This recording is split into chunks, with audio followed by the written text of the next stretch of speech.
We are living in an artificially induced state of consciousness that resembles sleep. The poor and the underclass are growing. Racial justice and human rights are non-existent. We have been lulled into a trance. They have made us indifferent to ourselves, to others. We are focused only on our own gain. That is their primary method of survival. Keep us asleep, keep us selfish, keep us sedated. You're listening to Toward Anarchy on the Republic Broadcasting Network. Here's your host, Michael Storm.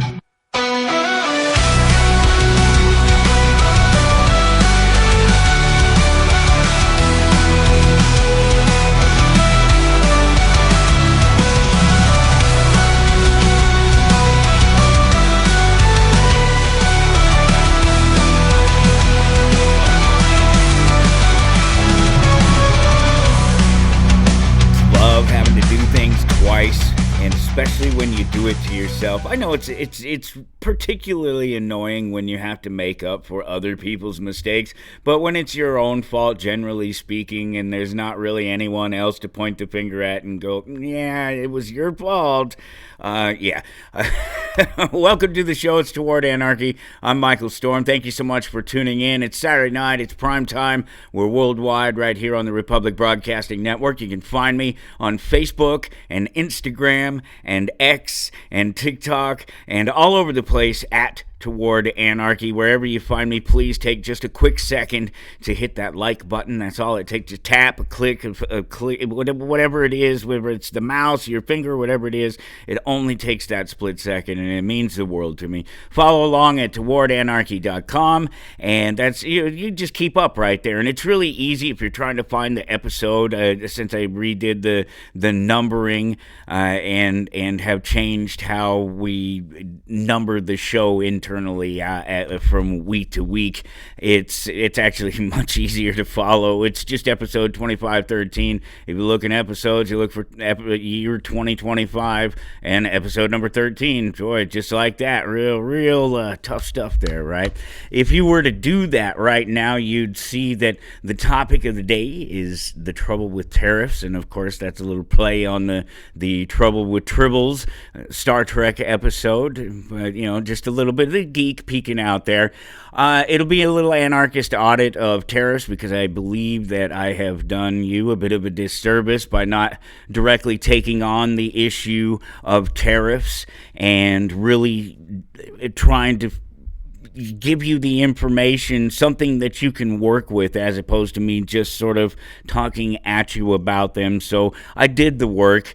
I put in the extra time and came up with some links and some things for you to consider as we have the conversation about the trouble that we have with tariffs. Hour two, Cody Johnston joins me. He's the weird Canadian, and he's my guest to chat about American and Canadian relations during this sort of trade war. Goes right along with the tariffs. Perfect, right? It all works out that way. Never really planned that way, but as the pieces come together, as I get closer and closer to each episode each week, they seem to just mesh. It melds. It's a synergy with the universe, I suppose, that I have, and in some small way, we could say. We will do the entire look at it. I'm not going to stop. I have all the things, all the stuff is up there. If you want information about my guest, Cody, coming up at the top of the hour, the Weird Canadian, that link is up there. You want information about how to follow the show, you want the email newsletter, you want to sign up for that, you want to try to win yourself a copy of Economics in One Lesson. I finally mailed off all of them. Every one of them has finally gone out now so far from the beginning of the year, and I still have plenty more to give away. I randomly choose somebody who joins the email list each month to have a copy, to receive a copy of it, and it's a fantastic, nice little copy. Of course, the deal being you receive it, you get it, you keep it, you read it, you sign it, and then you pass it along to somebody else. And they do the same, and everybody gets that's the deal. That's the prize. Yeah, right. Great prize, something you got to give to somebody else. No, that should make you feel great. Because, right, isn't it all about the the idea that better to give than receive. There you go. That's the phrase. I knew there was something in there, some platitude, some idea. Cody Johnston coming up at the top of the hour, as I said, and then next week we will talk with Ross Pitkoff, the Pitkoff Law. We'll talk about legal disputes and contracts in general, but specifically about Hollywood and celebrity contracts, things like that. And maybe we'll get into maybe he knows some of the stuff about Diddy and Epstein we were talking about sort of elites and celebrity status and rich people and famous people who use the law to their advantage and just the law in general, like I said. Unfortunately, though, I just realized today that they haven't actually confirmed, and this is one of those obnoxious things where they reached out to me, his people reached out to me and said, hey, we'd love to have a chat with you on your show. And it's not like they need to, I don't think. It's not like the Pitkoff Law Firm is in need of Michael Storm's support. So they reached out to me because they wanted to have the conversation here. They wanted to be heard. And now they have not reached back out to me after I said, yes, let's go ahead and do it. Let's set it up for this time. So I don't know really if they'll actually show up next week or not. And it's too bad for some of these people who, it's not the Podmatch system. The Podmatch system is great. Alex and everybody there at Podmatch is fantastic. And it's these people that are representatives, they're promoters. They're not the individuals themselves. They're not the people themselves, because the people themselves, they make an effort. They talk to you, and you can tell the difference real easily if they don't just spell it outright. Dr. Lloyd, to wrap up the month, and then the beginning of next month is real special, because we will have a guest that I was on her show here just this last week. It's called the Spooky Scholars Podcast. It was fantastic. I was really happy to be invited on the show, given my connection with comic books and the connection between horror and comic books, and knowing that horror has driven the comic book industry long before the superhero industry drove the comic book industry, and it's still at the backbone of it, the independent industry for sure. And there's a number of reasons for that, but there is a lot of the horror genre that appears in so many different ways and throughout comic books, and of course throughout movies. And we just chatted about the genre itself and the history of comic books as it relates to it, and sort of then we got into some cancel culture and talked about Comic-Gate a little bit, and of course it's any conversation with me is going to be sprinkled with a little bit of undertones of anarchist ideology. So but mostly it's just a fun talk about horror. We really get into the conversation and just have fun. And I know more prepared for this than I do just about anything I do. I'm just me. I just go in as me. There's no pretense. I don't pretend to go in to be an expert on anything. I just know what I know, and I can talk about what I can talk about. And so I don't go in there plan for anything. I checked a couple of dates for like EC publications and things like that, and we never really got into anything that specific. But I didn't set out to think about in advance, she's going to ask me what my favorite horror movie is. That thought never crossed my mind going into it, but of course she did ask me. And so what was my answer? I don't know. I think a lot of people would not be surprised in the least to hear what my answer was if you consider all the other things that I like and enjoy.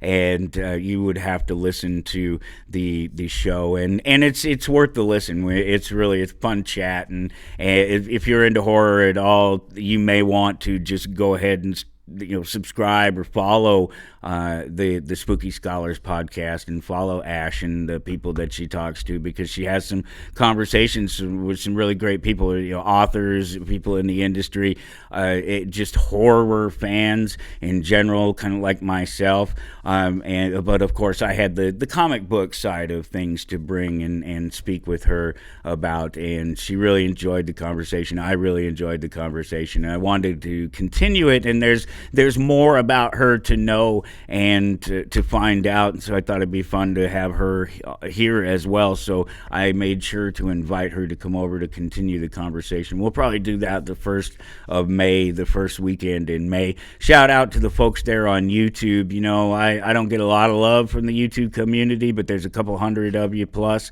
that do give the love, and I truly appreciate it, because it's not easy to get love on YouTube unless you behave in a particular way, talking about certain things. You don't get to be the reasonable, normal, healthy individual and get a lot of follows right away. It takes time to build it up, and otherwise you have to be sort of ranting and raving, and I just don't do that. I get a little heated every once in a while, and I'll go on a rant, but I clearly, come on now, 6 years we've been doing this version of this thing here, and all this time, if you haven't figured out that I am not the angry white guy, that I am not an enemy of people, that I don't care if you're black or you're white or you're gay or you're straight, you're a man, you're a woman, you like horror movies, you don't like horror movies, you read comic books, you don't read comics. I don't care about any of that stuff. I just care about good people who, when they're around each other, with each other, and when they're not around each other and with each other, treat each other with respect. And that happens out here on the ground floor. It's when we get divided by these politics and the notion of politics that it starts to become a problem. It starts to become an issue. It divides us, and really it makes people in that system very angry. They're always very angry at each other, and if you mistake, everyone's, of course I get angry.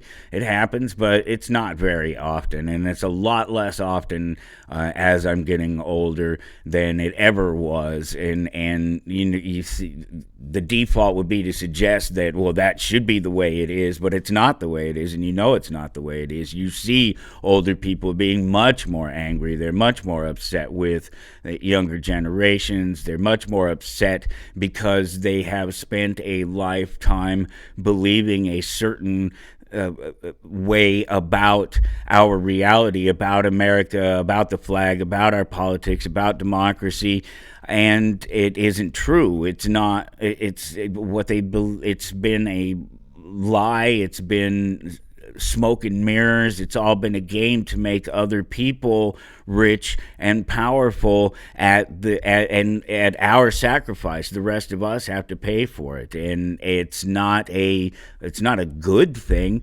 I'll tell you about a good thing here real quick before I go too much further and we really get into this, because we're going to spend the whole show talking about tariffs here. I did a comic book review. It's not a review. They're not reviews. I don't review the book. I don't grade it or rate it in any kind of way. I just suggest that there's a story here. Say a little bit about what that story is, and suggest that somebody might want to read it. It's not graded, it's not a review. There's one up there, but I'm not going to play it today because I want to concentrate entirely on the tariffs. I think that's important. The link is always there. Everybody's watching them. They're fantastic. I just really appreciate the reception to the reacts, my anarchist reacting to comic books, issues of comic books, and it's taken off really well.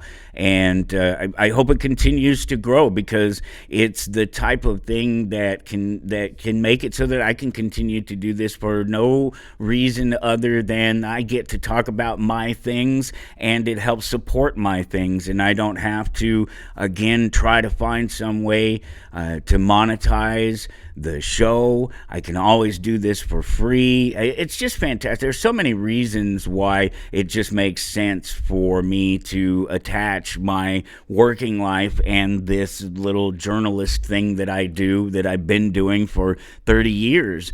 And it's the first time that's ever happened. It's the first time I've ever had the opportunity to do that. It's fantastic, and it's thanks to you. You guys have been really great and supportive, and you do give the likes and you give the follows and the shares, and so keep doing so.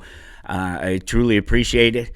Coming up on Thursday live here across Republic Broadcasting Network, I am hosting a new show. It's called Your Health in Mind. It's myself as a host. I'm not really doing it. I'm just kind of facilitating. Dr. Dean Lloyd is the healer and facilitator, and he can chat with you. He can empower you. He can give you the language, the tools to take the information that we talk about, the questions that you have, and that he can answer to your healthcare provider and speak with them, and be empowered to speak with them about your health and make sure that you're getting the care that you need. That's every Thursday for the next couple of months. Initially, we'll see where it goes from there, see how it goes across the network. We've been taking phone calls and answering questions for the last couple of weeks. It's been fantastic, and we're really looking forward to having you jump in and support us, and by calling, by just jumping in as a listener of the network. It's 1 p.m. Central Standard Time in the afternoon. Call in with your question on Thursdays for the next couple of months, right here on the network, and call in with your questions. It's Your Health in Mind. It'll be fun, and I've been having fun. I'm having fun because I'm back to live again, and I haven't done the live thing in a little while. I've been recording for some time now, and I don't want to give up the recording, trust me, for any number of reasons. There's so much more that I can do in post-production with the recording than I can with live, especially since I'm separated from the producer. They're in Texas, I'm in Kansas, and so I can't run it the same as if I were in the studio with the producer, where the phone calls are coming in, where all the live action is happening. That's not the way it works anymore. So it's so much better that I get to record. But I've really been enjoying just being able to interact live and do that again. I do the recording here in one take, and I do my interview in one take. I do this part of the show in one take, so it's almost as if I were live, but it's not quite the same thing. It doesn't have the same drive underneath, because really, if I do mess up, the option is always there. If I really screw something up, the option is always there that I can stop, I can restart, I can do all those things in post-production. It doesn't happen. Maybe if I mess up in the first 30 seconds or something like that, I stumble and say something stupid real quick, really, and that happens every once in a while. I can stop it and restart real quick right then, but you don't have that choice in live. If you say something stupid in live, you say it wrong, whatever, you just have to roll with it. You just have to go with it. There's no chance of fixing it. But I've always thought that the important point of this was the free-form nature of it, that it didn't need to be edited. That's one of the things that's a little bit weird with a lot of the major podcasts, the fact that they don't just record them, that they have to produce them, and that's a weird thing to me. The podcast doesn't even release until quite some time later or whatever, and now why do that? Why put yourself in that position where you, especially some of these people that are doing multiple podcasts in a week or something, man, to be spending the time doing production, or to have somebody else. I know I talked with all these people. There's a show that I'll be on.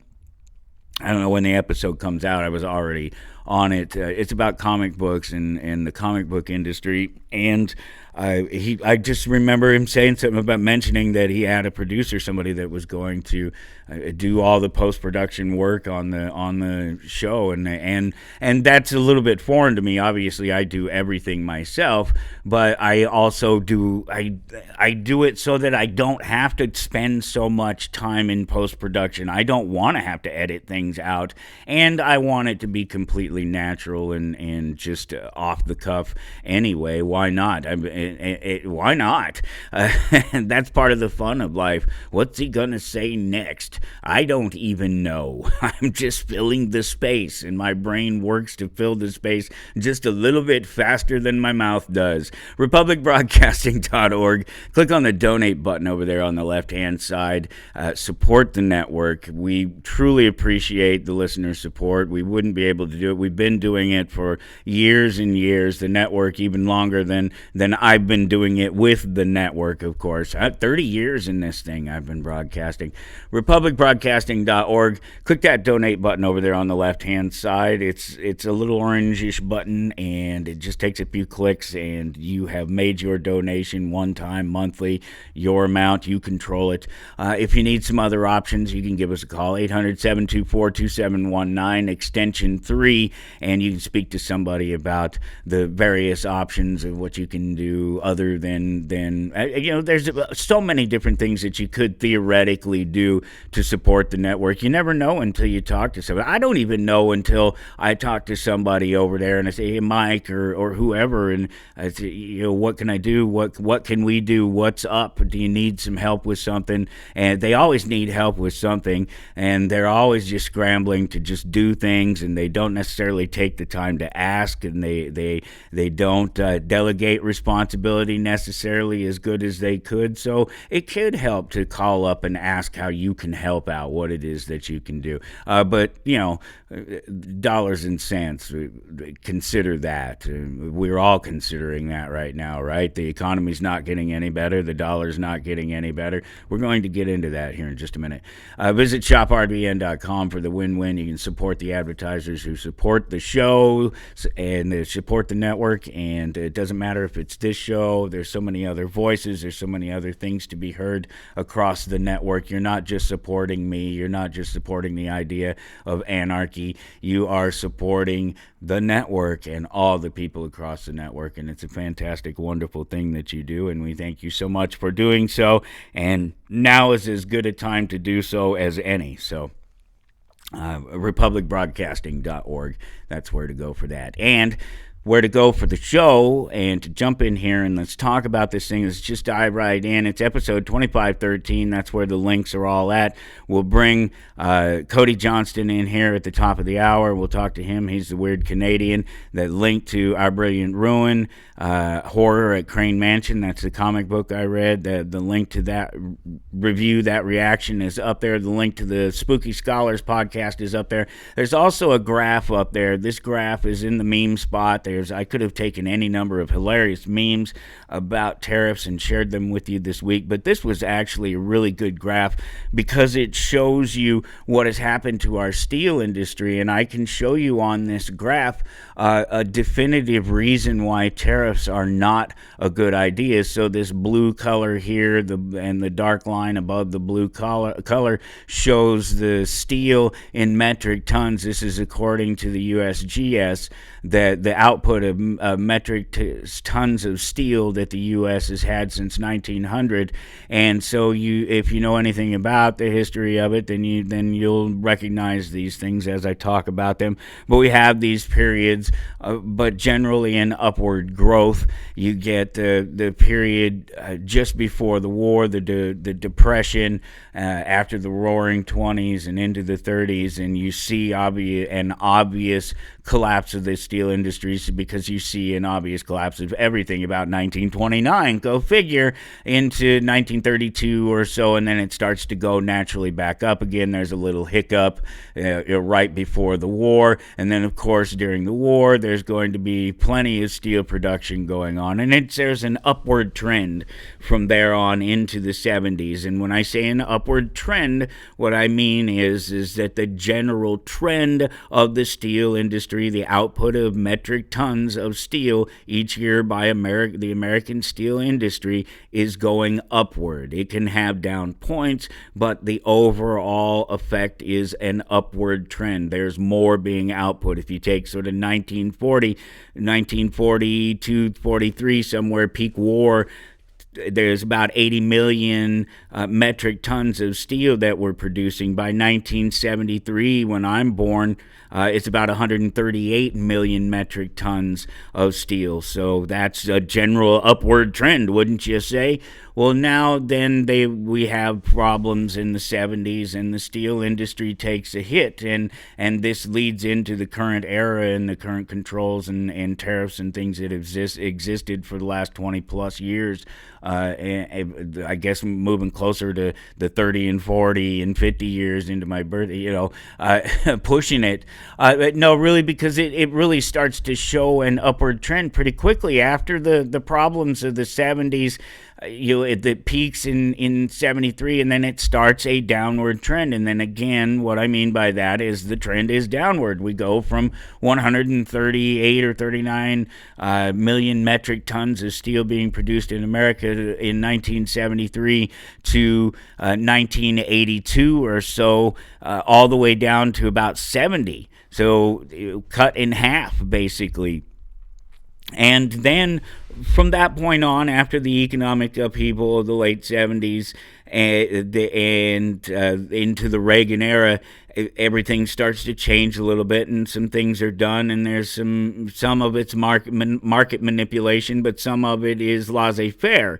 And the general trend begins to go up again, and it's not until 2000 that another general trend begins to go down, and that is because of the Bush tariffs that were enacted on steel right there, and the trend has been down, completely down, until it's almost nothing at this point, comparative certainly, and in the total number. And so that's just a neat little graph that shows you a point in history where manipulation didn't work. This graph shows you what tariffs do and what they don't do. And what they'll do is they'll create a little bit of a spike, just a little bit of anomalous jump in the industry, and then from there on, the problems with the industry persist, and it continues to go down. And by 2009 or so, we're down to 60,000 after having been back up by 2000 just before they messed with it, back up to 100 million tons. We're back down to 60, and then it spiked back up a little bit after that, and it dropped sort of down and out, and I don't know.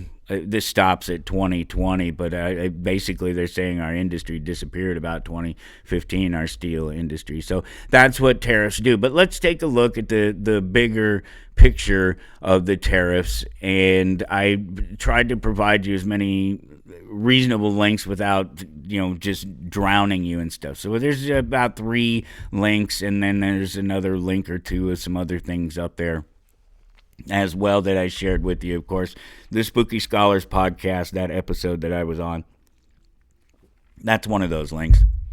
But then the one right after that is this. It's a mainstream source. They're an authority on the economy, and I wanted to see what they had to say about tariffs, because you know where I am with tariffs, and I know where I am with tariffs. I don't have to explain it to myself.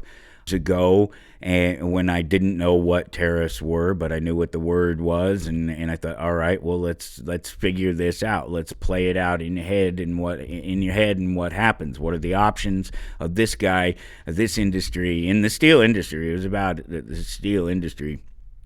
But it's about a fake product, and so it's just me, pontificating about it and trying to, unless you're somebody who works in like improv, you have to be just sort of constantly on your toes with your language and your thoughts and the direction of things. You have to make a really concerted effort to think about all of the angles of something, especially when it's multifaceted, like an economic transaction or something that involves such a number of people, a number of different places where manipulations, changes, interests, investments, all these things can possibly affect that trade and affect the outcome of that trade. Tariffs are just one of those things, and you'll see, I'll try to keep this all directed in and not jump back and forth on things, because it's kind of easy to do, because I can sort of talk about one aspect of it. This is that multifaceted point that I was getting at, and in trying to look at it from all these different angles. You can trail off down one of those angles just a little bit too much and not find your way back, or forget something more important or seemingly more important. And so hopefully we won't do too much of that. What is a tariff and why are they important? This is on Investopedia, and it was created on the 13th of February, 2025. So it's modern. It's right now. It's where we're at. It's talking about what we're talking about inside the context of the current reality of tariffs in our economy, right? So this is by a guy named Scott Neville. It's reviewed by Robert C. Kelly, and it's fact-checked by David Rubin. And I don't know, maybe you know who some of those people are. I do not know who any of those people are, but it doesn't matter. Again, this is about information. It's always about information for me. This is everything. Every one of the links that I found for you specifically about tariffs today was just a little bit of a deeper dig, because I didn't want to.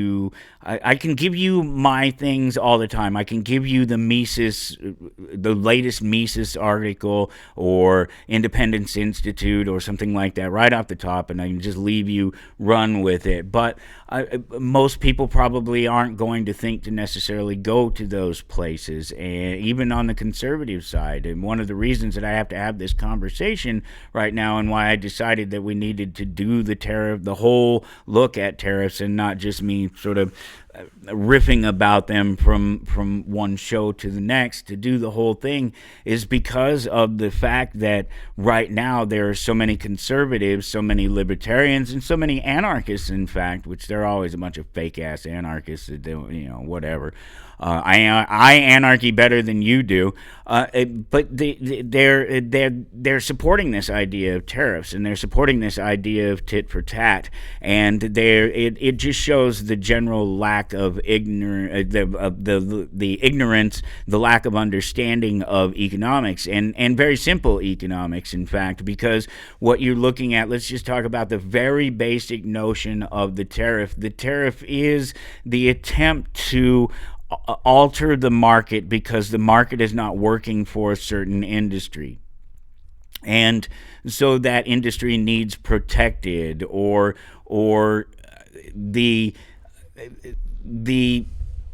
there's some interest, there's some political or monetary interest for the state. Those are the main reasons why tariffs are enacted. And so what you're having is, what you get is, you have the state, the government that wants more money, or you have a problem with an industry and you're trying to protect it. And that the thing about that is that putting the tariff there doesn't it may protect the industry for a little bit of time. That graph I just talked about shows that, but it doesn't fix what's wrong. It doesn't fix what's broken about the steel industry or whatever industry it is. It doesn't fix what is wrong with why we're not selling as many cars. If it's cars, that's one thing that they'll put a tariff on. They'll say, like, here's $500 that's tacked onto this bill on this imported car. So if you buy a Toyota from Japan, or I don't even know where you buy other cars from anymore. I don't know that anything is made in America anymore. That's why it's kind of a bit of a ridiculous notion. And so there's something wrong with our car industry. There's something wrong with our steel industry. There's something wrong with our computer industry, our IC industry, integrated circuit industry. There's something wrong with these industries, and so we need to protect them. So they put up an economic barrier, and that doesn't fix the problem. And so the economic barrier only lasts for a certain amount of time, and then you have to adjust the economic barrier. Or worse, the other country, the country that you place this economic barrier on their products to, well, they say, well, there are a bunch of stuff that we bought, that our people buy from you, that we don't really want, that we'd rather they buy from our people here in our country, and so we're just going to go ahead and put another tariff up on you, and that's another barrier to trade. So now, instead of zero barriers to trade, where there was no trade imbalance, I'll explain that in just a second. There's no trade imbalance between these two people. It's a zero-sum game. Everybody gets what they get. Nobody's getting up over one on the other. This country sells what they have to sell that this country wants to buy. This country sells what this country has to sell that country wants to buy, and that's it. Nobody's getting up on each other. But then now you've had the first tariff and then the second tariff. That's two more barriers to trade that didn't exist before, and then another tariff on top of that, and another, and it stacks, another tax, another problem. All right, so that's the core problem. You've created more barriers to trade than you've reduced, and you've not fixed the problem that's actually the real problem with why your industry isn't working. And then it all ends up in the pockets of the criminals in government. Ultimately, that's how they need more money. It's Saturday morning. I'm at the comic book shop just before it's time to open up, and I'm just doing the last hour, and they just passed yesterday. They just got the rest of the Republicans to jump on board to increasing the debt ceiling limit to the largest increase ever, yada yada yada. And I've been sitting here trying to do what I always do and suggest that maybe the right thing is going to happen, that maybe somebody's going to do the right thing. And you hear about Doge, and you hear about, let's get rid of government waste, let's find this fraud, let's do all this, let's talk about giving dividends back to the people, and we won't even get into that. Let's give them back money, let's stop all this fraud, let's end government waste. And you think, oh well, those all sound like good things, except that what you realize is what's really happening, especially when you see the debt ceiling get raised. They obviously do not intend to stop spending money. They in fact intend to spend a whole hell of a lot more, and so what's happening is that they're just playing the tit for tat that we're talking about. It's a sort of internal trade war against between Democrats and Republicans, trying to decide where the stolen wealth goes to, trying to say who gets more of what stolen wealth, our tax dollars, the money that is taken from us and given to those irresponsible scumbags in Washington in particular. And they don't know what to do with it other than blow up other places and to make themselves rich and to try to increase the size of government, to find more ways to get more taxes, to increase the size of government, to put more money in their pockets. You see where I'm going with this circular problem here? And so we didn't fix the problems with the industry. We manipulated the market. And we put a tariff on things, and tariffs are something that governments will levy against others. I'll go into the Investopedia thing. You got my overall view of the tariff and the problems.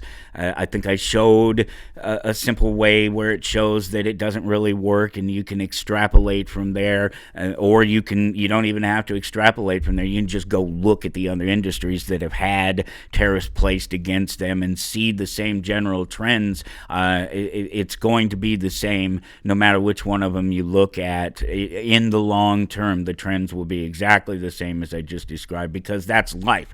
Again, that's the bell curve. If you go back and look at that graph that's there, that's the bell curve. That's that same bell curve that I'm always talking about. Yes, that's a graph, but it's the bell curve. Do you know what a bell curve is? It's a curve of understanding. It's a curve of information. It's a curve of reality that does just that. It starts lower, it curves up into a greater understanding, and then it falls off onto the other side of complete complete understanding or completely disappears or completely changes. So it's the opposite of the other side, and in the middle is where all the fantastic, fun, and interesting stuff happens that most people pay attention to. This graph there is the same as all of those. It's the same with the vaccine graph. It's the same with the knowledge graph. When you overlay the vaccine graph, the knowledge graph, the steel industry graph, you overlay them all, they all look the same. There's a trend. There's a point where we know nothing. There's a point where we have a understanding of something and it has a better advantage over us than we do, and then there's a point where that no longer exists and we have a full understanding or we have a full control over something, or something is completely otherwise changed from the state it was on one side of the curve to the other side of the curve. That's just life. I can show you it over and over and over and over again, repeatedly throughout. It's one of the interesting things about math and about reality when you compare them together. One of those fun things that I've tried to discover and not discover, that I've tried to just watch and see how it appears throughout reality, throughout my reality, how it repeats itself over and over again. And it's our shared reality. It's not something I made up myself. But so back to the tariffs and what they say they are. One of the ways governments, this is quoting, one of the ways governments deal with trading partners they disagree with is through tariffs. A tariff is a tax, and they even say it's a tax imposed by one country on the goods or services imported from another country to influence it, raise revenues, or protect competitive advantages. So they have some key takeaways. Governments impose tariffs to raise revenue, protect domestic industries, or exert political leverage over another country. Basically, this is nothing that I didn't already say. Tariffs often result in not often, always result in unwanted side effects. If you leave them in place long enough, they will always result in unwanted side effects, and no matter what they result in. And so what? Okay, so it's an unwanted side effect for us. It's not an unwanted side effect for the people who enact the tariff. It's exactly what they want to happen. So this is a misstatement, and it's a mischaracterization of the point of a tariff. I hope you understand it. Believe me when I say that this is a lie. Tariffs often result in unwanted side effects. They always result in unwanted side effects for you and me, but those are the side effects that tariff is actually going for. Raising the cost on you and I is exactly what they know is going to happen. They don't care if it actually changes the play. Okay, so here, look at this. As soon as they started talking about these tariffs, as soon as they started talking about China this time around, one of the biggest producers, an American company, one of the biggest producers of a massive product that a lot of people buy, has their stuff produced in China, go figure, but they have it produced in other places as well. And so what happened when they started talking about tariffs, immediately when they stared talking about big 104% tariffs or whatever on technology from China or something, just ridiculous numbers, stupid things,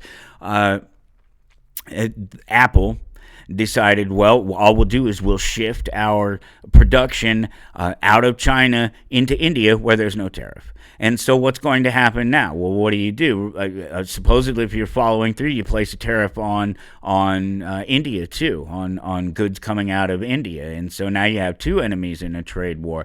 There's nothing good about this. Back to the Investopedia. This is the authoritative view on it. This is what the normal person is going to get. And the reason I went with an investment as opposed to just an investment firm, a big investment firm, as Investopedia. It's more like an encyclopedia of investment information. But generally speaking, as investors, they're looking everywhere, and they're looking for a relative truth. They're not trying to theoretically find that truth within a particular subset of our democracy, the left or the right. because the left and the right both use the same economic policies. All they do is transfer and shift wealth from one place to another. Their methods of taking it, their methods of acquiring it are exactly the same. It's one of those core problems with the whole notion that there's going to be change, that something will be different if you vote for the other guy. Back to the Investopedia thing. Tariffs have a long and contentious history and debate. These are these key takeaways. History and the debate over whether they represent good or bad policy still rages. No, they represent bad policy because it's bully policy, and what I explained about it, stacking problem on problem. It's not reducing the problems, it's creating more problems, and it's never solving the real problem. If at best you could hope that somebody would say, all right, well, here's a tariff, it's temporary, it's extremely temporary, it's 90 days while we give this industry or whatever a chance to fix what's internally wrong with it, to bring itself back up to a point where it can compete with the rest of the industry.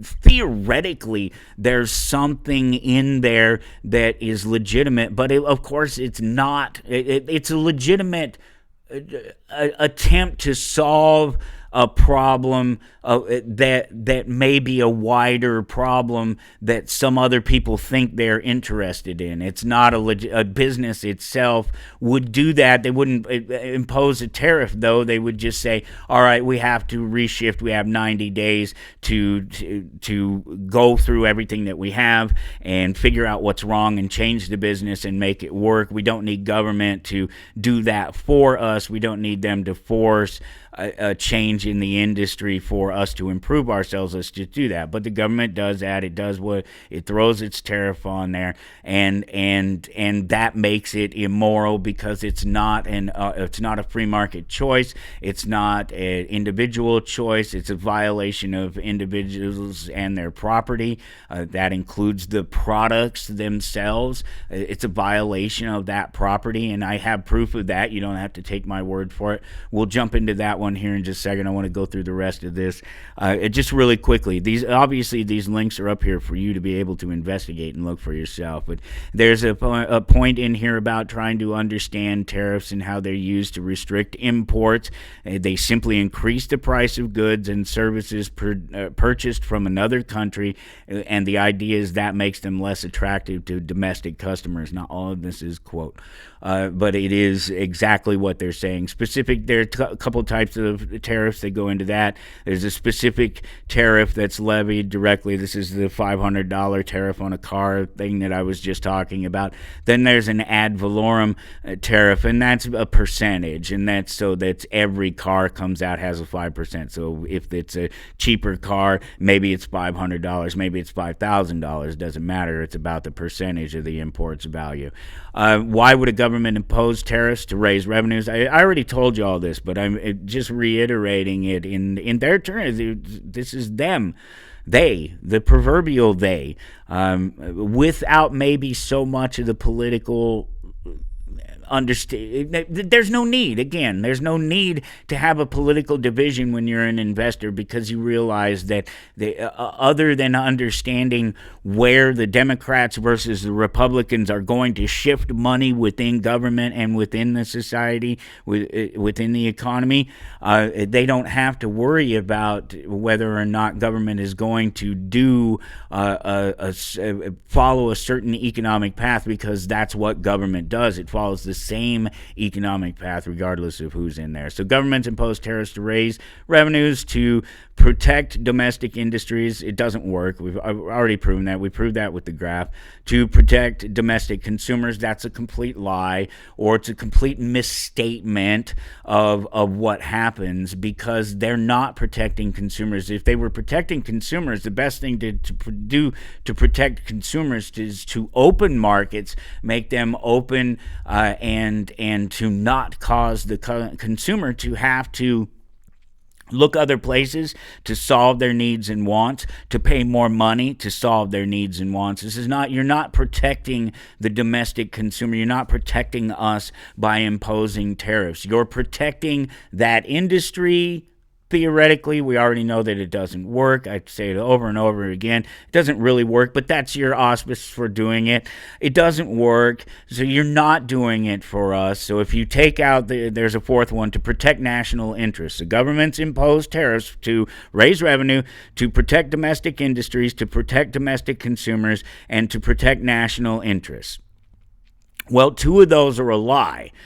So they actually do it to raise revenues and to protect national interests. Not our interests, not your interests, not my interests, not anybody's interests in particular, except maybe that industry. But otherwise, it's the national interest, as in federal government's national interest, as in the interests of the guys who run the nation, not the nation itself. There's almost no interests in the nation, generally speaking, beyond the things that we all need and want, that we have to have, the sort of shelter and food and water, protection, these sorts of things. Other than that, there's not really anything that's consistent from one town, one city to the next for another in terms of what we need or what we want, and let alone that there be some central authority to decide that we can or can't have those things, or that those things should cost more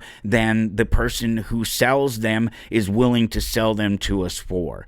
And that's part of getting into that it's a violation of individuals, a violation of property rights, and again, you won't have to take my word for it. And so those are the reasons that they do it. They say that there's unintended side effects. They can make domestic industries less efficient. Of course they do. It was already less efficient to begin with. That's why they put the tariff in there in the first place. They can hurt domestic consumers. Of course, it's a lack of competition that pushes up prices. There's all the things that go in with forcing consumers to buy from one place, from one source, or from the source that you want, the source says that you want them to, and not where they want to. And it's an unnatural manipulation of market choices. They can generate tensions by favoring specific industries or geographic regions. You're talking about the nation. This is exactly what I was just talking about, how there's the interests don't necessarily cross borders and cross those imaginary lines. Also, an attempt to pressure a rival country can cause and devolve into an unproductive cycle of retaliation. What I was just talking about, stacking those things on top of each other, those problems of trade on top of each other, and you get a trade war. And they say there are some pros and cons. Let's see. Pros, it produces revenues only for a short period of time, and it's not sustainable. It opens negotiations. Yeah, like a bully grabbing somebody and giving them a noogie and putting them in a headlock and giving them a noogie opens negotiations. Say uncle, that's how it opens negotiations. Supports the nation's goals. Again, no it doesn't, because the nation, all of us, do not have that singular goal. That's a lie. Make a market predictable. Wrong. Absolutely wrong. Complete lie. It can only make a market predictable insofar as as in the people that are closest to that market and the potential to invest in it or to get something out of it are going to receive that initial manipulated the rewards, I guess you could call it, from that initial manipulated market, and it would only trickle down from there. It's the same old. It's the rich people at the top getting the benefits, while we get none or little or none of the benefits, and in this fact, we have to pay the cost. It's a tax. Let's see, the cons are, didn't it just sound like all of those were cons? The cons are created issues between governments. Yeah, it creates issues between governments, creates issues between people in the same city across the street from each other, initiates trade wars. That's all they can come up with. All of those are cons. None of those are good things. Again, for the investor it is, because they know it's going to happen every time. So they're explaining it in those terms. That's the way that I see it. And then they go through and they talk about each of those advantages, and they talk about some of the history, and we're really pushing this. So I wanted to get in here, and I wanted to make sure that we got outside of current events and talked about tariffs outside of what's happening in the current political environment. Not that you can get too far away from that ever in America, but I wanted to step back just a little bit, so we're not talking about 2025. We're not talking about the current election.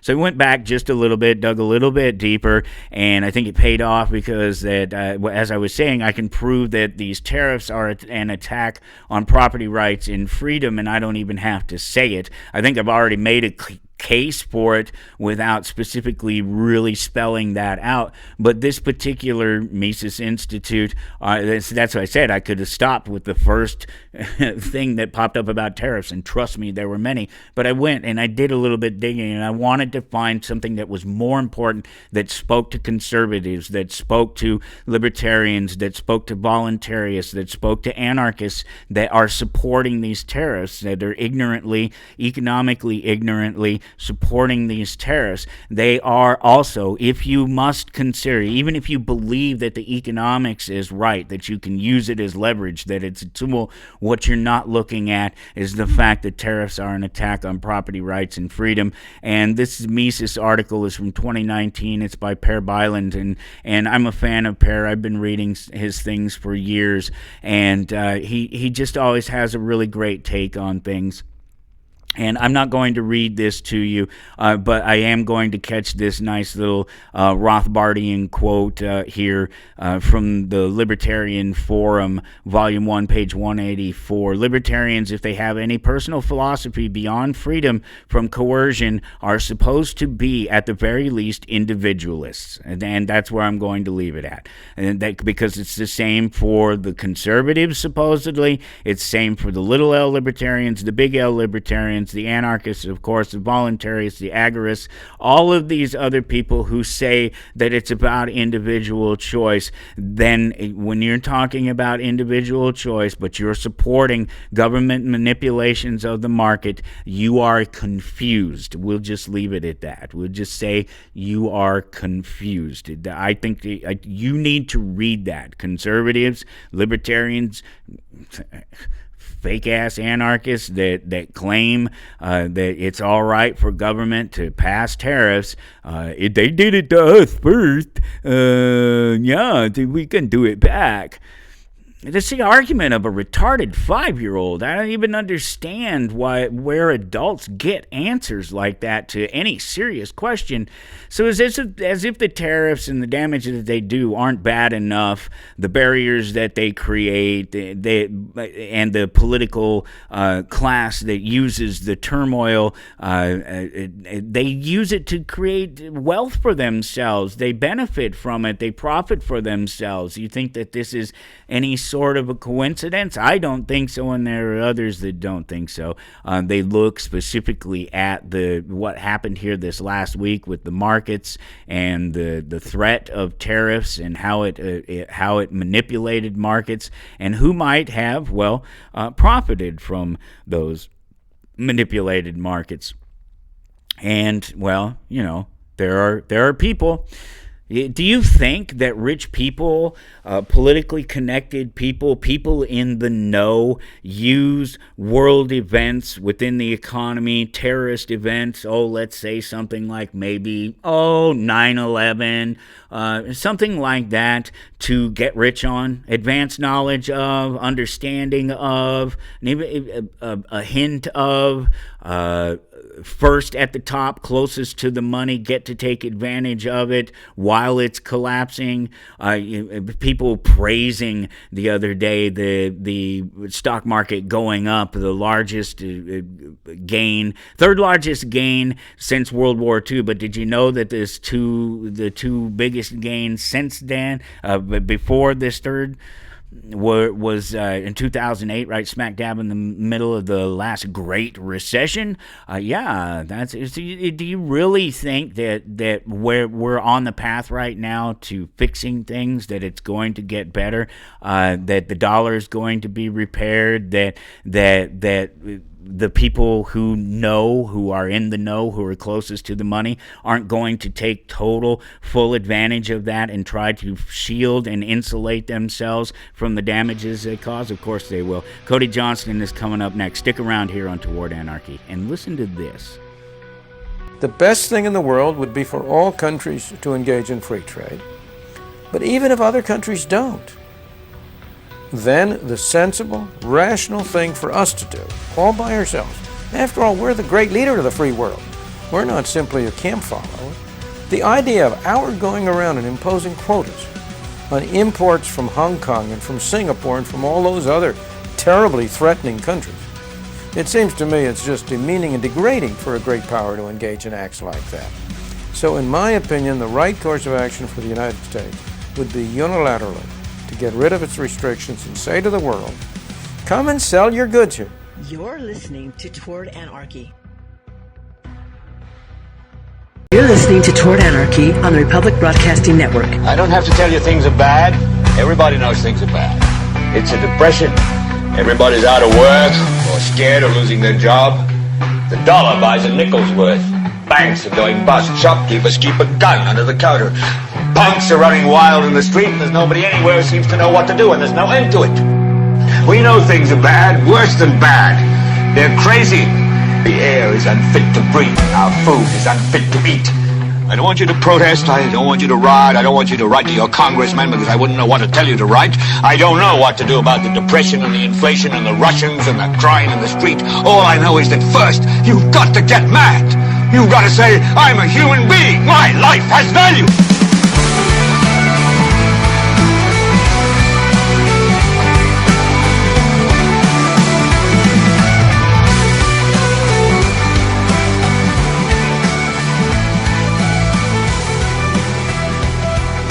All right, here we go into hour number 2, towardanarchy.com to follow along. I've been looking forward to this conversation for a while now. Once again, a big score on the pod match system. With everything that's going on in the world, our new president, there's a new leader guy up there in the north, too, that is hanging around now making some noise. And just all this politics and economics, when Cody Johnston reached out to me and said, hey, let's have a chat, and it turned out that he was the weird Canadian, I said, yes, let's have a chat, because I'm sure before we invade or before they become another state, we might want to get to know some of these people. So, no, I appreciate you reaching out, Cody, and great to get a chance to talk to you. You're on YouTube at _weird_Canadian, and I will put that up there at towardanarchy.com on the page so that people don't have to try to remember that or write that out or get it right. I'm sure if you just search it up as a Google request, it comes up. Yeah, right. Have you managed to carve out your little niche there on the internet? When you type in weird Canadian, it's usually you? Yeah, I found the correct username, I guess, because not many people want to be associated with weird and Canadian, I guess. I got lucky. Okay. It's just the Canadian part's bad enough, right? Yeah. I was actually considering the newbie Newfie originally, because I'm new to Newfoundland. Okay, all right. No, I get it. I like that. That's good. But there's already the nerdy Newfie. Okay, all right. No, that works too. So, wow. Politics and economics is up there, but I don't really want to talk about that crap. Tell me about you. Yeah, tell me about you, the weird Canadian. Tell me what you're up to, and then we'll see where it goes from there. Maybe we'll talk about some of these other silly things. So I'll go into my background a little bit first. So I'm a software developer, technically a full stack developer. I've been a full stack developer since I started my career in 2016. And I started my career with the Ministry of Transportation in Ontario. So 8 years of government programming, figuring out how the government system works, and learning all I can about programming at the same time. Just a year and a half ago, me and my partner decided to up and leave Ontario and move to Newfoundland for a better life, if I would say it. We're getting closer to nature. We have, I would say, $1 million home on the water, beautiful views, and just a freedom that we never would have gotten in Ontario, and getting to be able to build my channel. Is it just space? Yeah. Yeah, it's just space. 80% of our province is what's called Crown land, which means it's government-owned land. We can traverse it, we can cross it. There's trails for off-roading all across our island. So you can actually take an off-road vehicle all across our island. Fun. It's absolutely beautiful. Mm. Fishing, hunting, everything you can think of. As just homesteading, great place to be. Very welcoming people. But it's given me this insight into Canada that I never had before. So my channel is focused towards just giving insights into our problems, our passions, what we want to do, how we are as a people, and just bringing that out to the world. Because I feel like Canada doesn't really have a big presence on the world stage. But our history and the way we've always dealt with the external world has always been to help. So the fact that we're not on the world stage, it kind of hurts me a little bit because we should be. We don't showcase who we are as a people enough, but we're always there to step up when it's needed. That's the Canadian people. We step up when needed. So yeah, my channel is just to showcase that and try and get us back on track. If that makes any sense. No, absolutely. I think it does. I think that I think we're all sort of having a little bit of an identity crisis and just remembering who we are and that we're all just people. I think that's an important thing right now because we're being seriously misled by our so-called leaders and the bankers. Man, you guys are really screwed now, man. You guys got you want to talk about globalist banker? Holy crap! He was the governor of the Bank of England, right? And then he was the governor of the Bank of Canada, and now he's prime minister. Boy, you guys are in for it. He's honestly, he's hiding all of his credentials, all of his history from the Canadian people right now, and it pisses me off to no end. Really? Because, the Canadian people do not know who Mark Carney is. Really? Yeah, not at all. I mean, I guess that's not surprising because it's not an elected position, right? It's an appointed position, and it's almost like a figurehead position. He doesn't really. There's a governor of Canada. That's who actually does what the Crown says. Mm-hmm. Yeah, it's basically just somebody to put a face to the parties. Mm-hmm. Right? Like our global unity is this one face, but yeah, right, yeah. Well, hey, at least it's no longer the bastard son of Castro. That's I mean, I did vote for him. I can't say anything against that because I did in 2008 and 2012 vote for him. But I feel like everybody's kind of had a shit pick for the past decade or so, so it's not like we really had a choice. And that's what I really want to highlight in anything is we don't really have a choice if you actually think about it. Yeah. No, Americans don't have a choice either. They like to pretend they do, but they don't. It's fundamentally flawed, the notion that we elect our leaders when we didn't choose them to run in the first place. So I'm very well versed in world politics as well. So I watched the Brexit situation. I watched everything to go on with your election. And I saw that as a foreshadowing to ours. That's why I've decided to come out and promote my message because I'm sick of the polarity. We have real issues that we can solve. It's the leaders that don't want to solve them. So my channel is to promote individuals to solve those problems. That's really cool. So who are you talking to? How are you reaching out to people? Obviously you're on the Podmatch system, which is fantastic. I don't know if you do the paid thing or not. I don't. Yeah. I don't only do the one episode a week, so I have plenty of people ready to talk to me all the time. But it seems to me like the Podmatch thing would be really cool. Like it works out really well for people. It's funny because I actually just had a conversation or a small little talk with the CEO, Alex. Yeah. And just kind of said Podmatch is actually really good because it's allowing newer content creators to actually get what they want to come at. I didn't think I could do the messaging until I was a guest on somebody else's channel, and they resonated with my opinions and my ideas, right? So it's really given a lot of freedom to me, especially, to be able to say, hey, I'm confident in who I am and what I'm trying to do, and this is my path forward. That's awesome. That's why I quit my job on Tuesday. I was like... Yeah, you were saying that just before we got started. That's wild. So you're a full-time creator now.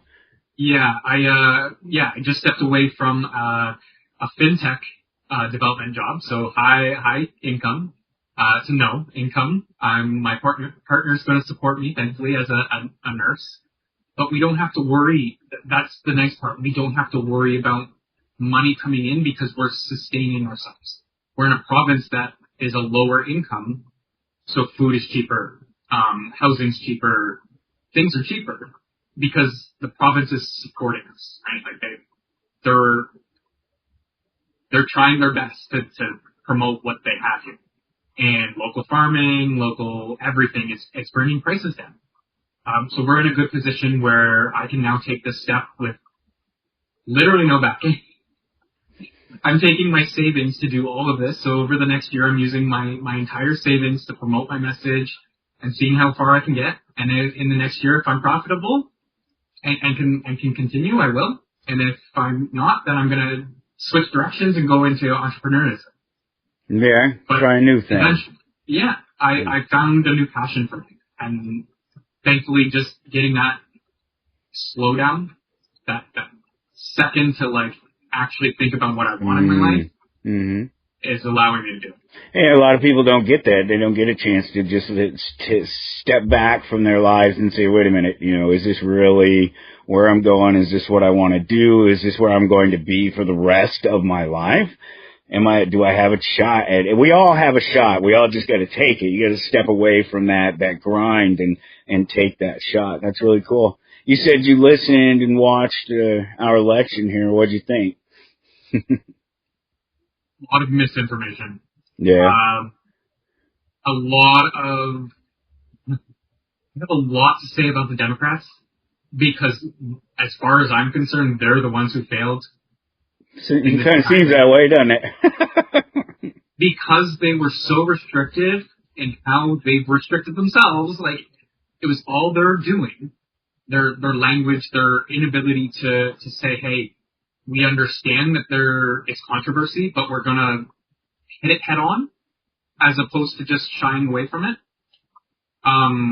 That was a big thing, and a lot of misunderstanding. And I don't want to say like what is happening right now it's a problem. It's a problem, but it's the way that it's being done, not what is being done. If that makes sense. You have to elaborate. You have to get specific because there's a lot being done. We're talking about the president, and we're talking about a president with the magic pen. I mean, the guy's going crazy. And I'm so glad our political system does not have that. Doesn't allow for that. Yeah, ours doesn't really either, but they sure seem to have taken a shine to it. So my real insight into, or my thoughts into what's happening with Trump right now is everything he's doing is a f***ing smokescreen. Like, he's just trying to, like, confuse the shit out of everybody because he's trying to root out the corruption that he is pretty much one of the leaders of. He knows how it was built in, how the system promotes it, and he's dismantling it in a way that's getting regular people to actually learn about how the system works. Right? I think I have a good understanding of how everything kind of fell, and I've reflected on a lot of it, and because I've hated it. I was so for Kamala. I wanted her to win so bad. But I'm also not seeing this as a bad thing. Interesting. Because it's uniting the rest of the world. Oh, okay, well, fair enough. I'm not sure if that's what we were trying to accomplish here in America, but I guess. Yeah. It's literally making us all look at ourselves and say, do we want to be this person? And the resounding answer is no. It seems right? That's interesting. Well, then, I guess that begs the question of how do you prevent it, though, because it's not like this happened in a vacuum. It's not like there wasn't plenty of sort of liberal thinking and Democrats and voting and tariffing and all sorts of other things going on, long before Trump got there. So I just don't know that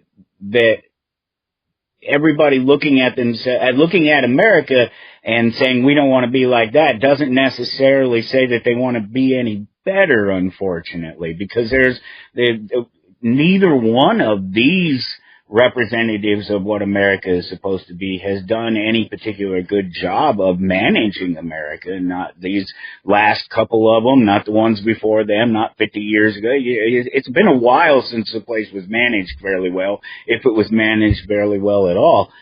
So I don't know. I hope that maybe we see that, and I want to believe.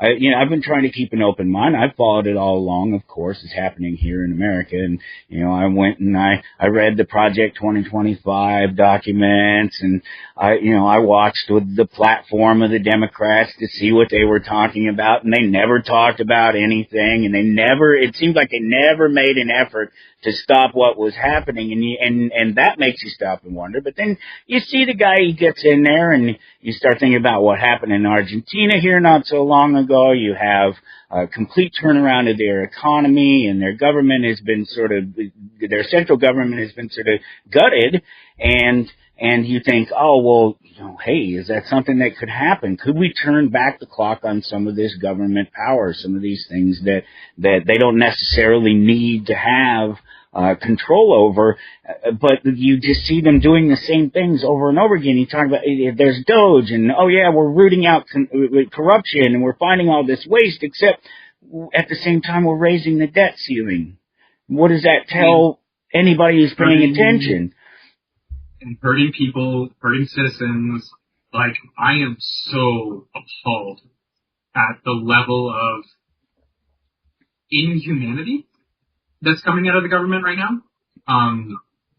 That is one of the biggest things that, like, I don't say. Like, I understand what they're trying to do. I don't agree with how they're doing it. Because I think it can be serving. I think we can, as a people, go into our governments and say, hey, we have things that aren't serving us, or contracts that are opaque, especially when it comes to your Pentagon and the defense budget. Like, there's no way you should have failed 7 audits. No. Yeah, right. Right? We built the system over the last 200 years. Everybody's built their last system over 200 years.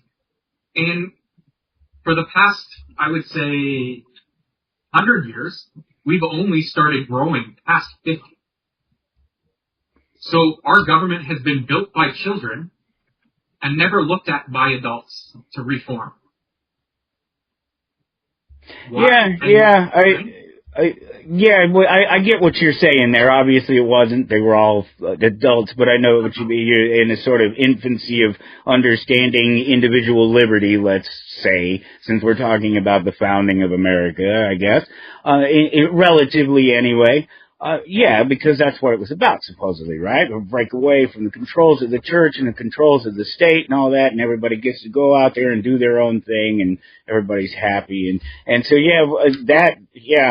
and the last 100 years thing really fits with the banker takeover, since we mentioned bankers here.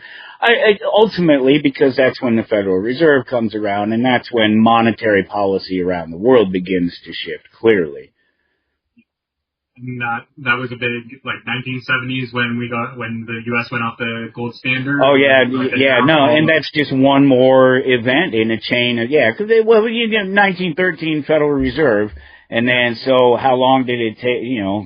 57 years before they've destroyed the dollar enough that they had to go and confiscate people's gold and there's so many things that it wasn't even that long before they had to do the gold confiscation. Hell, that was 30 something, so that was only 15, 18 years, something like that.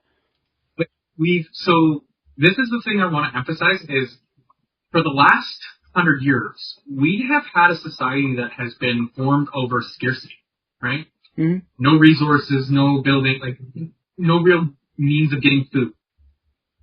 The last 100 has been us putting food on people's tables, getting medicine to where it needs to go, like this kind of thing, and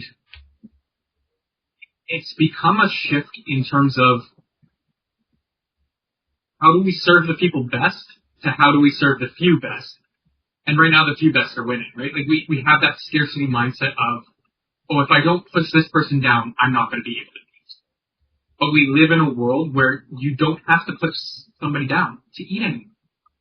We do in certain parts of the world. I'm not saying like we don't have that, especially in Canada. We actually have, we're restricting gun laws, and we have people that need hunting to survive in Canada right now. And our public don't understand that. But we're getting to a place where we don't have to worry about food. We're going to be able to print it. Like, so why do we have to push somebody down to get a food on somebody else's plate? Okay, that's an interesting take. I wonder, I like the angle on the technology, but there's something fundamentally missing from the notion of being able to print something is that there has to be a pool to print from. There has to be something to print from. So the food already has to exist. It's not like you're going to go onto the computer and say, hey, make me some food, and it just appears out of nowhere. So that's not going to necessarily help. But I see what you're getting at, yes. And on top of that, we already actually have that data. All the manufacturers that currently make our food and our pre-made meals already have those algorithms, everything based down to a core ingredient, right? So all we need is that information to be freely distributed, then we don't have to worry. Fair enough. I'm very big advocate for open source and transparency in everything. My entire channel, I give everything away for free. Yeah. Anything paywalled is extra. Yeah, no, there's no point, especially in a flooded information market where you charge for information. You let people pay you for it. That's the way it has to be. I think that's the only way to keep it honest. You can definitely go get some money somewhere to have your voice put out there, but then there's always the question of, where's the money? How do you keep the money happy? And no, I don't want to play that game at all. We play too many games already with the money and the way. I want to play that game to flip the board. What's that? I want to play that game to flip the board. Yeah. Okay. Yeah. I understand every fucking loophole in the system, and if any loophole I don't understand, I'm going to find somebody who does. Sure. And I'm going to flip the board when I'm at the top. I'm done with this. I'm done with this system. Yeah, you're not the first person to say that. I know I say it myself quite a lot, but I've also realized after all this time that there's not really any changing it, and so that you're better off just to concentrate on your own thing and not make if your goal is to change things, then go change things, not to sit around and try to convince other people that this thing needs to be changed and that we have to get together to change it, because that's the best that we could hope for when we're talking about this sort of democracy thing, is that we convince a few other people to get involved with us, and then we go and change it. So the alternative to that is that we have no power, and then the alternative to that is that we have complete power over ourselves as individuals and what we do. And so I applaud you wanting to move forward and do that and take it on. I just will caution you that I think that you'll find that if that can be a goal, but I don't think it can be like the goal. I think the goal has to be for you to be happy in your space, doing your thing, talking to the people you want to talk to about the things you want to talk about, and that naturally, presumably, those things, everything else falls in place. People get the message. They hear it over time, and they realize from you that you're happy and that you're content in what you're doing. That's what I've found over the time. And I've even done some science and some math along the way to try to find out why there's no particular reason why it works. And there's no answer. There's no one answer, because there's no one way to reach people. There's no one way that's successful, and there's no one idea that is better than the rest of them, especially when you haven't investigated that idea yet. You know, you're only just hearing about it for the first time. So, it's, wow. You're taking on a task. Yes. And you know what? To speak to what makes me happy, it took me 33 years to figure this out. Right. This makes me happy. I am finally at a point in my life where I think I can change. And this isn't my only avenue. I have backup plans. I'm planning on being an entrepreneur as well, building up businesses in my local area just to, even if I don't get to all of Canada, at the very least I'm building up my province. No, that's the very best. Don't even think of it that way. That's absolutely the very best, is that you're right there in your backyard, in your community, affecting people and helping people. That's wonderful. Absolutely. And that's what makes me happy. That's awesome. That's really cool. I wish more people would find that. Not everybody's going to be able to do the same thing in terms of heading down a path. You know, they're not all going to hear us and all go start a podcast tomorrow. But, you know, maybe you give it just that one more thought that, what am I doing here? Is this what I want to do? Is this where I want to be? You know, where am I going? Those are hard questions for people to answer. I don't want to have to answer. I'd rather just have fun and just live day to day and not necessarily worry about all those things. But it's not really conducive to having good relationships or running good businesses. And I like both of those things. And it really did come down to that. Like, I only came up with this whole idea and this whole epiphany a couple months ago. When I first started filming and first started getting into it. This is really making me happy because I'm a talker, and I've always thought I hated talking to people, because nobody ever really understood what I was trying to say. I've always had people interpret for me, because I am neurodivergent, I have ADHD, I have issues with regular conversation. But yeah, I've finally just come to this point of I can communicate. And I know how to storytell. And this is what I want to do. I want to communicate with people. I want to be the bridge to change. I want to be able to have these conversations of, hey, you might not understand this fully. Can we discuss it? Like, as human beings, let's come up with a solution together and then present it. Right? Like, I don't say I say I have no fault. I am literally oblivious to everything. But the things I do know, I'm going to work towards, and anybody is welcome to tell me otherwise and to teach me otherwise. Right? That's what I'm trying to do. I'm trying to bring understanding back to our world to try and literally get us to these conversations. To, hey, like, you might want to look into this or that, or here's some ideas, or brainstorming is how I live. Like, I source most of my ideas to all of my friends groups, my family, to understand their takes. And then I come up with my own. That's critical thinking, you know? So I just... That's something a lot of people don't do. A lot of people lack the ability to think critically. They've been programmed. They've been set up to fail. And there is a level of breaking that programming, breaking that mindset that sends you in the direction of just going along to get along and never really excelling. And what happens is, this is a reason that I do this. There's a couple of reasons that I do this. One, I just like chatting with people. Two, I've been doing radio for 35 years now. Three, it's an exercise in knowing my world and knowing what's going on around me, whether anybody else does or not. I know I do. I know I have a decent understanding of what is happening to me, especially through in sort of political and social pop culture.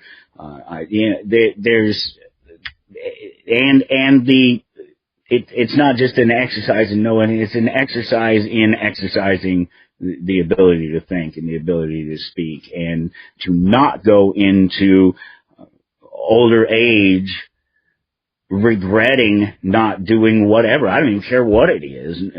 That's not going to be a problem for me, but I see other people do it all the time. I see them live their entire life and follow a certain path that they've been told is the path to success, and by the time they come to the end of their life, they're going, what the hell did I do with everything? I got the pension and the gold watch, and that's all I got out of the deal, and I missed out on my life. And you know what? That was my plan. Up until I moved from Ontario, even though my parents were not happy when I made this decision, I left my cushy government job, pension, nice salary, house, everything, for instability. Because as successful as I was in no way happy. My partner saved me. Like, I was drinking myself to the bone and not. That's a good way to kill yourself right there. My partner, God bless her heart, she is the most beautiful human being on the planet. She saved me, and I'm so grateful for her. But yeah, like, this is where I think a lot of people are, and it doesn't have to be that way. I've been shown how to do it better, and I want to show everybody else how to do it better. Yeah, all right. Well,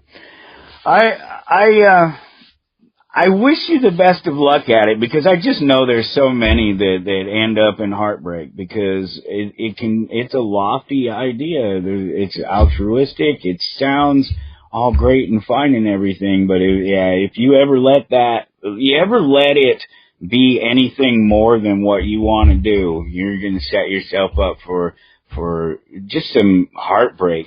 Because I've tried, that's been my whole game all along, is to play the other side. I'm not dumb. I don't have to ask the questions. I don't need the answers told to me. So the only thing that I need to do is figure out who's playing what game and who's going to win.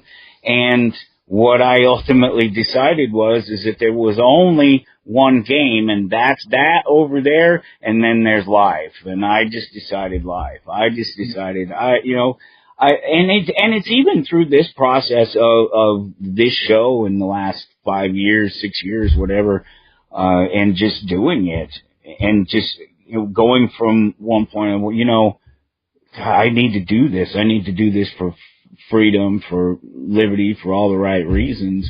And, it's not about me. And that, I've switched that around. It's absolutely about me. It's all about me, because I can't tell you anything about anyone else. And I can't make you do anything else. I have no power over anything but me. And so I present me now instead of any pretense of trying to change people or to change to break into the zeitgeist or something. And I know people do it. I know it happens, and there are people out there that make amazing waves and do amazing things for people. I apparently was not going to be one of those. I decided to just take my spot here and be happy. And I completely understand that. Like, I'm going to give a go at it, just like you did, because it's something I feel I need to do, something I need to experience. I hope you find it. I hope you find a path. I hope you do, because it's obvious what path I took. I came up. I grew up in Colorado, and Colorado is where the Libertarian Party started, and the Libertarian Party was started by anarchists. So I have that as my background, and that's my understanding of reality, and that's how I've lived my life. And then that's what I'm talking about, where I've tried to, I joined the system. I've done all the things. I did the things. I went to the school. I went and I got the degree, and I went and had a family and 2.3 kids, or 3.4 or something. I don't know. There's a few of them running around here somewhere. I don't know where they're at. Most of them are old enough now at this point that it doesn't really matter. But I don't know. I tried all these different. I even ran for my district to try to get Dr. Ron Paul elected. I was already an anarchist at the time. I've been an anarchist my entire life, but I was never a voter. But I went through the process. I showed up at my precinct and we voted, all, 6 of us for all 30,000 or 50,000 people in the precinct. This is democracy, mind you, to elect one person to send for the Republican Party from our district in Colorado. And I went all the way up to state, and I stood out in front of the state Republican convention in a black hood and an orange jumpsuit that's at FEMA on the back of it and shackles, and tried to get elected to go further and go national and to try to get Dr. Paul elected. But if you know anything about what happened to Dr. Paul in the election, obviously the system turned against him and was not going to let him get elected at all. But I didn't even vote. I didn't even show up to the poll. Why would I?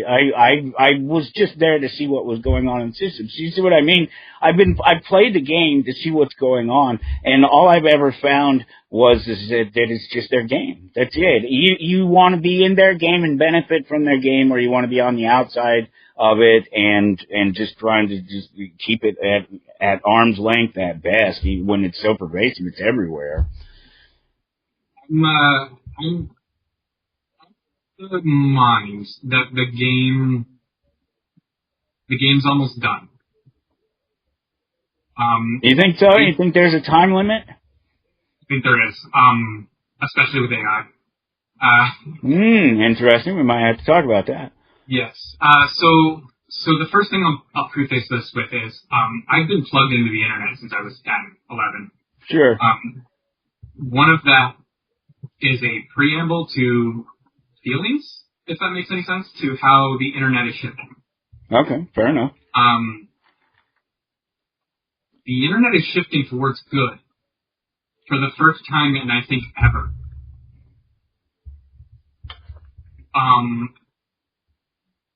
I'm excited and scared. What's that? I'm excited and scared. Okay. Because for the first time ever, positivity on the internet is prevailing. Okay. This may be just because I'm joining new social circles, but there is a good percentage of the population trying to actively change how we discuss and commute or communicate over the internet. This big shift happened when Reddit, during the 2020 Reddit segregation, when everybody decided to just say, hey, like, Reddit's going IPO, they're censoring, we're going to find new platforms. That brought a shift towards open protocols, which means building social networks that you can take your following, your identity, everything, and plug it into every other social network. You don't lose your following, you don't lose your people, and developers are starting to build these systems based on open protocols so that they can't be taken advantage of anymore. I think the next 5 years, we're about to see the most hopeful side of the internet we have ever seen. Like, I think we're actually trying to teach the internet to grow up and be an adult. It'd be neat to do because, our problem with communicating on the internet is not necessarily the tools. Those of us who use the tools and know how to use the tools and know how to communicate very well with these tools. It is a fundamental lack of the ability to communicate with each other and to be polite with each other, especially when we're not in proximity of each other and there's not the threat of danger for ultimately saying and doing things that aren't acceptable in a one-on-one conversation. And so I would love to see something not unlike that. And I know there's plenty of places across the internet where they're working on it, and they're working on all these sorts of different tools and things where I can keep literally my website and my identity and all these things right on my phone if I wanted to, and broadcast and edit them from everywhere. They'd be available to anyone, anywhere, no limitations, no having to go through Cox or whatever to get to something. All of these things, yeah, all the technology is known, but I don't know if it's going to help us communicate any better. Obviously, the easier we can communicate with each other, the better, but that doesn't necessarily improve the quality of the communication. We've seen that. That's what's happened here with the internet. It is much easier for us to communicate. And people like ourselves who take advantage of it, people who consider ourselves communicators and want to communicate with people most of the time, we've taken advantage of it, and we've talked to people all around the world. I know I have. I've spoken, and I have been for 30 years now at this point. So at least, because it was, 93, 94, 95 when I first broke out, just like everybody, broke out of the boxes of AOL and places like that and stepped out into the larger realm of the internet, the connected world, whatever. And other technologies, and began talking to people in Australia and Pakistan and, just wherever, and randomly, have no idea. That was one of the best things about it at the time. And the beauty of that is that it was still low enough speed and connections in most cases that you didn't have to worry about whether or not it was, the whole Cartman thing where you're flipping through the guys on the internet. Oh, no, there's a dick. That guy's got his dick out. You gotta wade through the dicks, right? Yeah. So you find you didn't have to worry about that because people were just chatting. And, it was an exploratory thing. Nobody really knew anybody outside their social circles at that time. I didn't even realize some of my best friends growing up were based out of, India, Japan, Canada, or the U.S. I didn't even know that I was playing with these people. We were just having fun, enjoying ourselves, connecting. And that, really has, I think, given me a good insight into the world, because while a lot of people are conditioned to, stay within their lane, and I've never had a problem with language. I've never had a problem. I've had a problem with language. I can barely speak English, to be honest with you. I don't speak any other language, but I've never found language as a barrier to understand where somebody else is coming from. Communicator wouldn't. One of my favorite stories is meeting a couple of gentlemen from the USSR, 25 years ago, something like that. They were a couple of geologists, and they themselves were an interesting a picture of their society, because one of them was clearly well-to-do while the other one was not, but they were both educators, both professors, both scientists, and neither one of them spoke a lick of English, and I can assure you I speak no Russian. I'm also one of those. My command of the English language is, it's all right, and that's about it. There's not much else. I read a little bit of some other languages, but no. And I was with these two gentlemen for a week to show them around my city, and I did. And we had a fantastic time, and we communicated, and we had no trouble understanding each other, even though we weren't able to hold a conversation like this. We still enjoyed. We saw, the beauty and the neat things about the cities, and they get to see new places and explain. They understood English and speak it, but they're used to hearing it. I'm sure most people are used to hearing English whether they speak it or not. And that's the biggest thing that made me jump at this, is because language is no longer a barrier. Right. My hasn't been for a long time. Yeah. My entire channel is a dedication to language is no longer a barrier. Right? No, you see how I got around that one many, many moons ago. junior high, remembering, I'm going to be a computer programmer, and I'm going to grow up and I'm going to learn to speak these languages, and I'll speak Mexican, and I'll speak Russian, and maybe I'll learn Japanese too. And the only thing I did learn was how to code computers, and now I can speak any language I want, because all I have to do is have a computer.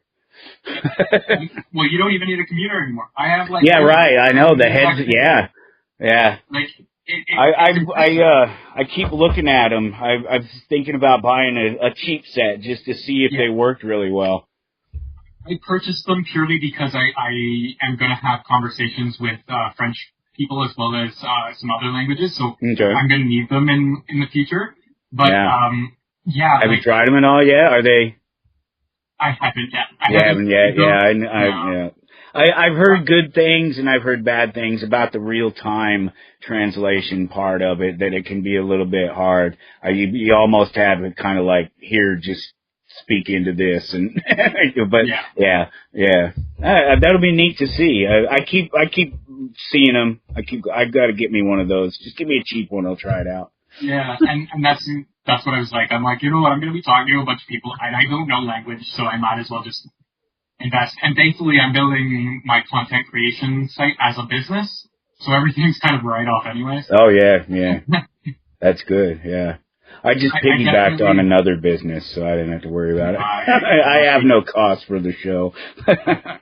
I'm learning all about business right now, so it's like getting that all set up. But I've learned from everybody on the internet. Like Gary Fee was very good in like teaching about business, and like I don't know if you know Caleb Taylor from Financial Audit, teaching about finances. Like, there's so many creators out there that are just trying to teach you how to do life.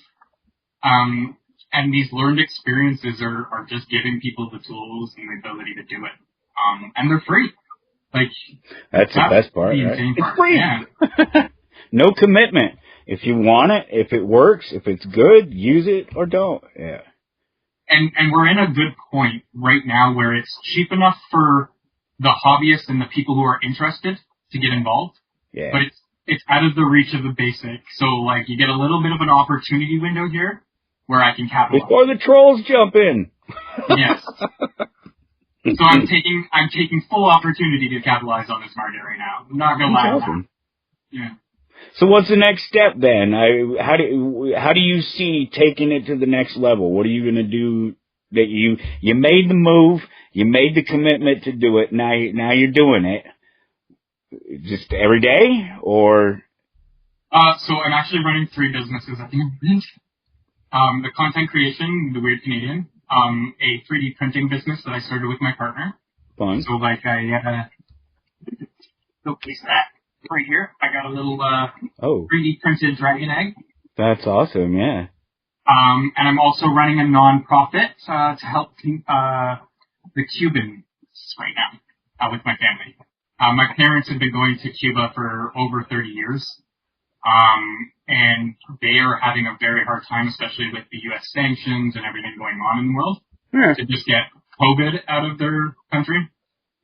So we're helping get medical supplies down there, food, anything that they need to just kind of support the communities out there. How'd you end up doing that? My parents have been going to Cuba for 30 years. Okay, yeah, because you said something about the family there, and I didn't quite catch the connection. Your parents have been going there for a while, so you're familiar with the... Yeah, they love going there. They didn't bring Castro over for... No, all right, okay. That's a callback, guys, to something I said earlier in the show. The people are so, like, I would honestly say they were more Canadian than most Canadians. Like, they're so respectful and joyous and loving, and they have prejudice, but they don't put it on you, if that makes any sense. Yeah. No, absolutely. I mean, most of the rest of the world actually does accept that there are prejudices, and they just leave the people the hell alone. It's only in places like America and these sort of white Western cultures where white women are trying to force us to accept people that we don't want to accept, be friends with people we don't want to be friends with. Why can't we just leave each other the hell alone? As much as we can work together, we can just leave each other the hell alone too. That's perfectly fine. And as far as silencing people, no. Look, if you take the racists and the other and you put them over there, let them speak really loudly so I know that they're over there, so I don't go over there. I stay over here where there's not loud racist Yep. Completely makes sense in a logical standpoint, but apparently that's not the option. I guess, right? But so in terms of like what the future looks for me, right now I'm focusing on trying to figure out what my schedule looks like because I've been working on somebody else's schedule for so long. I really want to figure out my balance. But I am also heavily diving into my channel. I'm going out to businesses. I'm going and finding passions, Canadian passions, how they got there, why they got there, what drives them, and then what issues. Is that who you're talking to? There's a lot of business people and entrepreneurs and stuff, generally speaking. I'm also speaking to industry, so I've also got a couple farmers I'm talking to. I'm also planning on going out to the reserve and talking to a few of the indigenous population to get... Oh, that's right. You guys have some of those too, don't you? Yeah. People have been pushed over in the corner. Yeah. So I really want to emphasize that anything that goes forward with Canada, they're the primary benefiters. Because that is only right. But I have to get them involved, so I'm gonna go out and reach out to them. Well, yeah, because otherwise you're just another white woman running around telling the indigenous people, the colored people, the whatever people that, whatever difference it is, how everybody's supposed to behave and accept them, yeah. Yeah, no, you definitely gotta have them involved. That's one thing that we lack down here when we're talking about these manipulators getting involved and trying to drive society in a particular direction, is that they don't have the backing of the people that they supposedly are defending in most of these cases. So, yeah, that's good. That's really neat. The other primary focus is to also get their language analyzed, cataloged, and usable. So I'm looking to get... Are they losing their language? Is that what you're getting at? No, they're not losing their language. If anything, it's actually becoming more populous. I'm actually surprised. But I want to bring it towards the AI tools. They're not. Oh, okay. Right? So I want to be able to speak to everybody in Canada. Sure. And that involves integrating their languages into the tools that allow me to speak to them. That's cool, yeah. Well, those things are only just beginning to exist. I know. As somebody who's been doing this for a long time, I'm only just now able to do my own titles with my own subtitles without it being a hassle, without it being a major thing where I have to do the work. Yeah. So those are my primary focuses right now, just trying to get this off the ground and share my message with as many people as possible. That's really cool. That's a neat thing. What was it? Was there a trigger? Was there? I think you mentioned something. What it was? I remember what it was. Was it something pretty specific or just general? The trigger was my fiance threatening to leave me. Was that it? Oh, okay. So there was a specific trigger. All right, fair enough. It really came down to I was so worried about the future obligations I had, the world that was coming to fruition, the stress I was involved. She put me in my place and really showed me how to be present instead of worrying about the future. That's awesome. Grounded you. And that gave me, I actually felt, so, do you know the fight or flight switch? Sure. I actually felt my fight or flight switch for the first time in 10 years switch off entirely. Yeah. Well, they leave that one out. Fight or fight or freeze. You froze. You stayed where you're at. You're in a good spot. Usually it's a negative connotation, but we get what you're getting at. No, that's awesome. She grounded you. That's what she's supposed to do. That's awesome. And she's supposed to let you be a man and do this silliness where you quit your job and wander off to the forest and It's not all sunshines and rainbows. I do have to like renovate the basement, do all the lawn work, and make sure our backyard's ready for parents when they come. And so there's some trade-offs where I actually have to do some manly side things, but I'm happy to do it. Yeah, no, it's your thing. No, it sounds like you go on the right track. I don't want you to get the idea that I'm trying to discourage you or that I'm trying to be down on what you're doing at all. That's not my point at all. I know that I've had many of these conversations and that I've spent a lot of years trying to decide I was an activist, a street activist, as in, down on the street, avoiding the pepper spray bullets and dodging the cops on the motorcycles that were trying to run us over in the park. That kind of street activism, and out on the street and performing theater of the bankers taking over, and just years and years of doing things like that, and ultimately finding that the only place that I ever had any real influence. That's what was great about this, is it's just a record. All this, it just goes, it's for the record. If it ever is anything, it'll be somebody for somebody, it's somewhere down, whatever. Otherwise, it's just that record of what we were doing at the time, and it's just me doing what I want to do and be happy. I like to talk with people, I like to hear about new things, and I like to hear about new ideas, and I love to hear about people who are succeeding doing their thing. And so it all fits, right? It all is in there. It fits right in that perfect little space. I think a lot of people just want to do the same. And within the next 5 years, a lot of people are going to be able to do the exact same thing. Well, a lot of them will have no choice, because AI and robotics and things will put a bunch more of them out of work. But, hey, learn how to code, and then you could program the AI. Well, and that's what I'm teaching people too. Like, AI is an enhancement. I don't want it to take over. It's just an enhancement for what I'm doing. Yeah.